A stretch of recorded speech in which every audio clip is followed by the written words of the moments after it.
తమ్మరాజుపల్లెలో పురాతన దేవాలయం కొండ మీద ఉన్న శివాలయాన్ని పాణ్యం మాజీ ఎమ్మెల్యే కాటసాని రాంభూపాల్ రెడ్డి దర్శించుకున్నారు. ఎంతో పవిత్రమైన ఈ దేవాలయం కొండ మీద స్వయంభూ వెలిసింది. ప్రతి కార్తీక మాసంలో తమ్మరాజుపల్లె గ్రామ ప్రజలు, పిల్లలు, పెద్దలు కలిసి కొండపైకి నడుచుకుంటూ వెళ్లి ఆ ఆలయంలో ఉన్న శివుణ్ణి దర్శించుకుంటారు. నడవడానికి కూడా ఇబ్బందిగా ఉండే ఆ గుడికి మాజీ ఎమ్మెల్యే వెళ్లడంతో గ్రామ ప్రజలు హర్షం వ్యక్తం చేస్తున్నారు.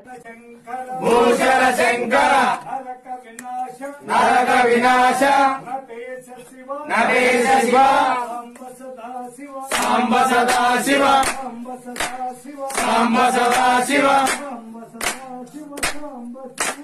సాంబ సదాశివ సాంబ శివో